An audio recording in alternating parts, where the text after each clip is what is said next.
멀쩡한 창고에서 불이 난다? 이거 방화 아니야? 아니 납품이 일주일밖에 안 남았는데 이제 와서 문제가 생기다니 이게 말이야 방구야? 앞으로는 절대 혼자 두지 않을게요. 저 알았어요. 왜 이글스가 물량이 딸린다는지 알았다고요. 현준아! 이사님 여기 혹시 만지신 적 있으세요? 분명히 정리 다 해놨었는데. 내가 죽어도 태풍 상사는 안 망해. 안녕하세요, 여러분. 12화 잘 보셨나요?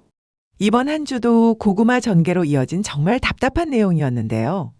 앞으로 몇 회 남지 않은 상황에서 13화부터는 본격적인 내용이 나오지 않을까 합니다.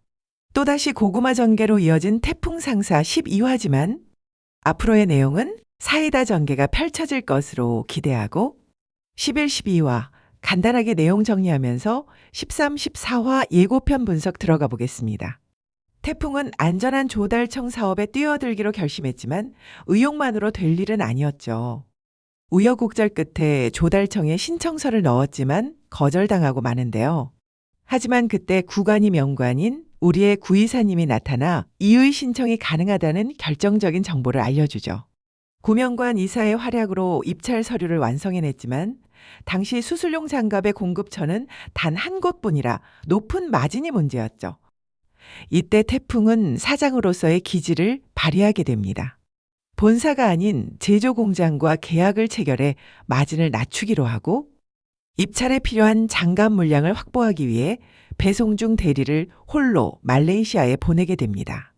배송중 대리의 활약으로 무려 40%나 할인된 가격에 장갑을 확보하는 데 성공한 태풍 상사는 마감 3분 전 미친 듯이 마진율을 계산해 입찰표를 써냈고 결과는 태풍 상사의 극적인 승리로 끝이 났죠.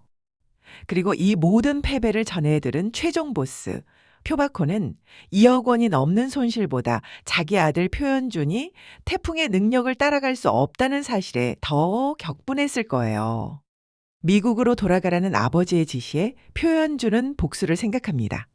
그리고 12화의 마지막 태풍 상사의 희망이 가득 쌓여 있던 창고에 불이 나게 되고 창고에 갇힌 미선을 구하기 위해 태풍이 불길 속으로 뛰어들며 끝이 났는데요.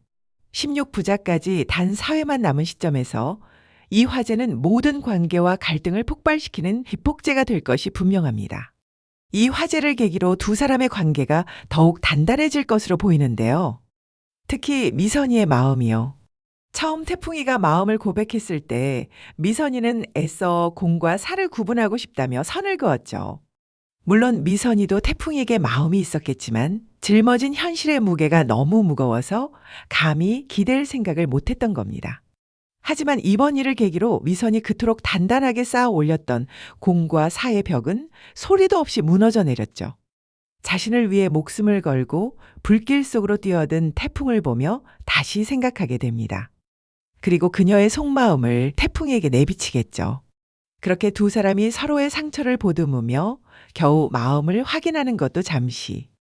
이번 화재로 인해 힘들게 확보한 물량의 반 이상이 잿더미가 되었으니 어떻게 해서든 부족한 물량을 구해야 하는 상황이죠. 일주일밖에 남지 않은 상황에서 정부와의 계약을 지키지 못하면 돈을 물어주는 차원의 문제가 아니라 앞으로 조달청 사업을 할 수 없는 그야말로 회사의 존폐가 걸린 최악의 위기입니다. 14화까지는 바로 이 절체절명의 위기를 돌파하기 위한 태풍 상사의 이야기를 그리게 될 것 같은데요. 사무실 분위기는 그야말로 초상집이겠지만 태풍이는 더 이상 예전의 강태풍이 아닙니다.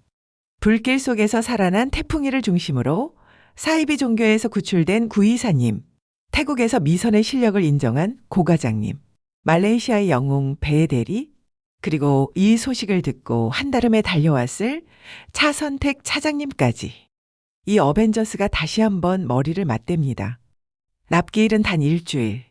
높은 마진이지만 수량 확보를 위해 어쩔 수 없는 상황이 돼버렸죠.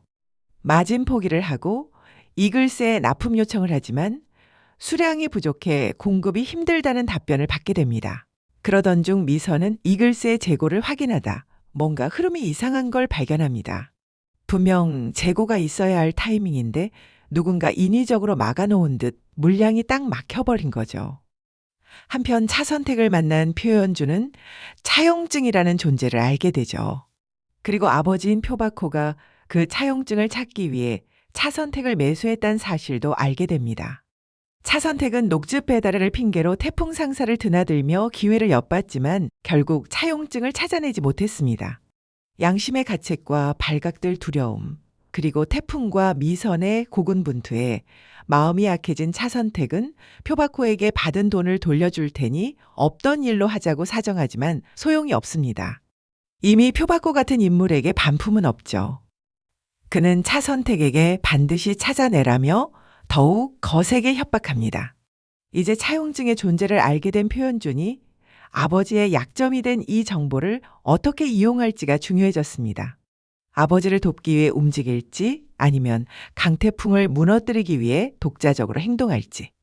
미선은 끈질기게 이글스의 물량 행방을 역추적합니다. 그리고 결국 찾아내고 말죠. 왜 이글스의 물량이 딸리게 되었는지, 그 많은 재고가 하필 지금 이 순간 어디로 증발해 버렸는지를요. 배우는 역시나 표상선이었습니다. 표현준.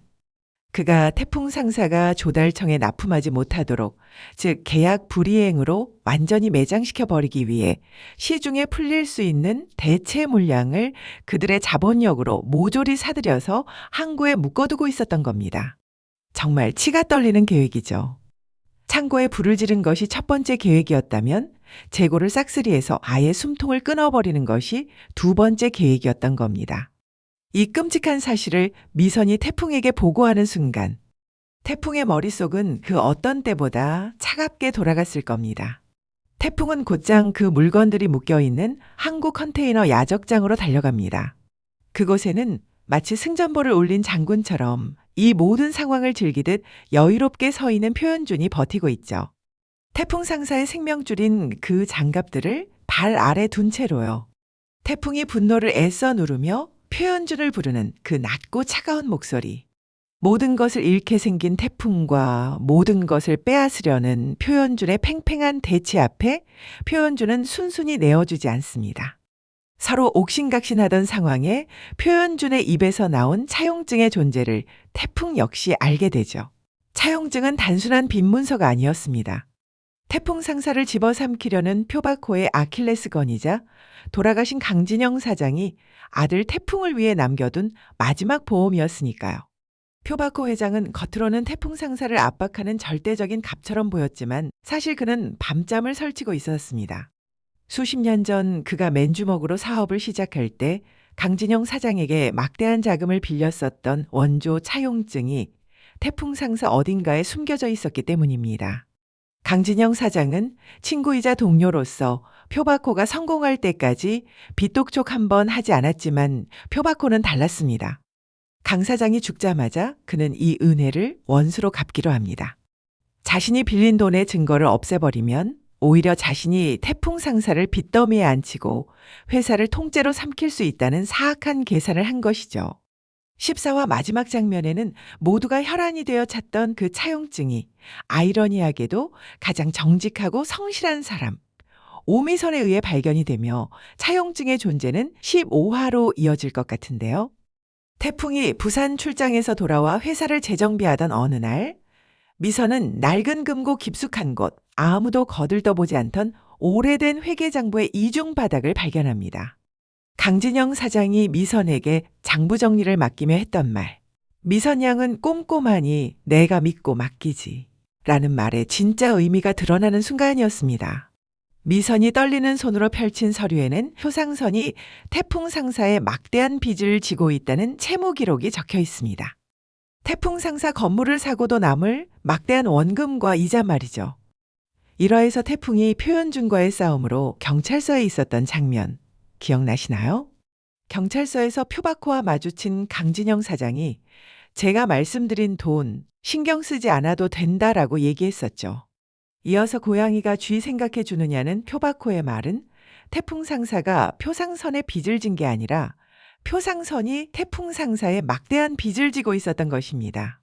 원단 수급으로 막대한 자금이 필요했던 강진영 사장은 표바코에게 차용 관계가 있으니 돈을 갚아달라고 얘기했을 거예요.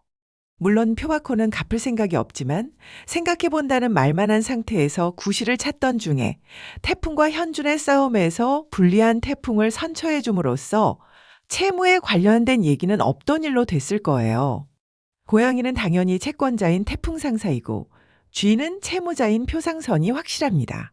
차 선택이 그토록 찾지 못해 벌벌 떨던 그 종이 한 장이 미선의 꼼꼼함과 태풍의 배포를 만나 태풍 상사를 지키는 가장 강력한 방패이자 창이 되는 순간 14화는 불을 끄고 살아남는 생존의 장을 넘어 과거의 진실을 무기로 진짜 전쟁을 준비하는 회차가 될 것 같습니다. 이번 주 금토 방영되는 TVN 태풍 상사 13, 14화 본방 시청 꼭 해주시고 구독과 좋아요 부탁드립니다. 여러분의 추리와 의견을 댓글로 남겨주세요. 그럼 더욱 재미있는 15화 뇌피셜 분석으로 돌아오겠습니다. 감사합니다.